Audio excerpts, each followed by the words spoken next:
Is your Instagram also full of people getting married?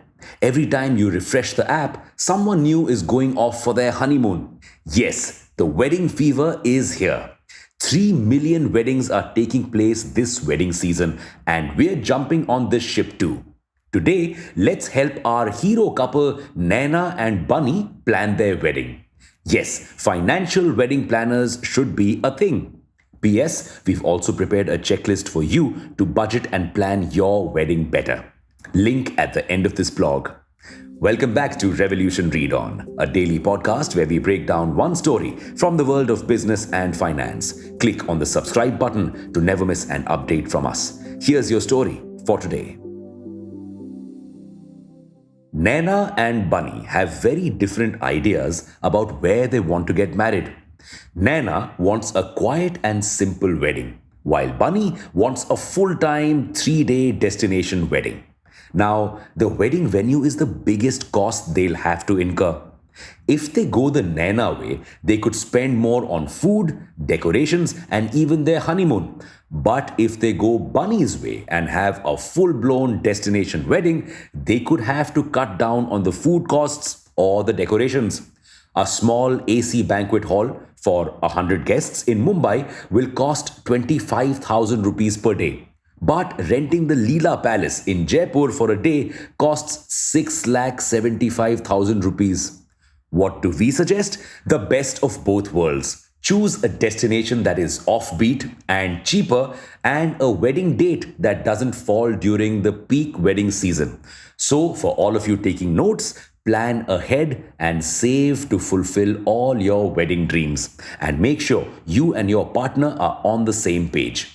No matter where Naina and Bunny are getting married, chances are there will be a couple of guests coming from out of town. These guests will need to be accommodated during the wedding. And if they're having a destination wedding, they'll have to accommodate all the guests. Plus, there's the cost of transportation to and from the airport or railway station. For all of you taking notes, plan the logistics in advance. The best way is to maintain an Excel sheet of the arrival dates of your guests, the duration of their stay, and their departure dates. Keyword alert: book in advance. The more you delay, the more you'll have to pay. The decor is the most exciting part for our power couple. Both Bunny and Naina have tons of aesthetic ideas pinned on Pinterest and Instagram. But truth be told, they have gone a little overboard with their dream decor. And here we are to bring them back to reality. Naina wants the whole banquet to be decorated with fresh flowers, whereas Bunny wants it to be a full of lights decor. Now, using artificial flowers instead of fresh flowers and fabric will help save a lot. Plus, sourcing the decor from local artisans and craftsmen will add a quirky touch to the wedding for a fraction of the cost. About 7% of the budget can go towards decor. For all of you taking notes, budgeting is the best way to rein in your spending. Let's admit it, most of your guests will be attending your wedding just for free food. To make the wedding memorable and worth the money, the food has to be good.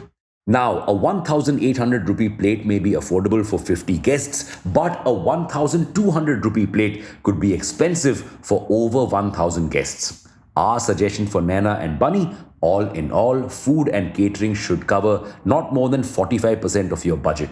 So, plan carefully.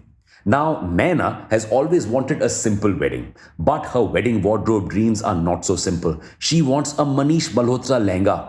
Well, seems like she forgot to account for the makeup artist and hairstylist, not just for herself, but for the entire family. Our suggestion to Naina: your wedding wardrobe and makeup shouldn't cost more than 8% of your budget. Do you really need that Manish Malhotra lehenga? For all of you taking notes, you could get designer lehengas on rent for a fraction of the actual price. After all, you're not going to repeat your wedding lehenga, no. Naina doesn't usually wear jewelry and only wants it for the wedding. Perfect. We have the best solution for her. Rent jewelry for the D-Day. This will save up expenses that can be spent elsewhere. For all of you taking notes, telling your parents you want to rent jewelry could be a challenge, as parents view this as an investment. So try to convince them that this investment would be better in the form of a gold or silver ETF or even sovereign gold bonds. This will save up cost on making charges with uncompromised purity.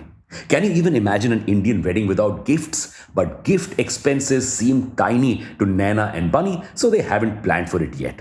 Well, we are here to help them. For all of you taking notes, plan out the tiniest of your expenses so you do not end up splurging last minute.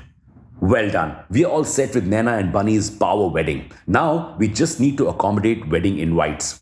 Invites can cost a pretty penny if you're sending a wedding favor too. So you need to decide what favors you're going to send, how many people you're sending them to, and the logistics of these invites. For all of you taking notes, use Canva to design your wedding cards or get a creative friend to do it for you. Or even better, send an e-invite. Finally, we also need to allocate 5% of the wedding budget for hidden expenses like mehndi designers, holy men, electricians, yada yada. We've prepared a full-blown wedding checklist for you. The link is in the show description. Make sure that finances don't get in the way of the special day of your life. And for now, it's a wrap. Thank you for listening to this episode. We'll be back with more tomorrow. Until then, read on.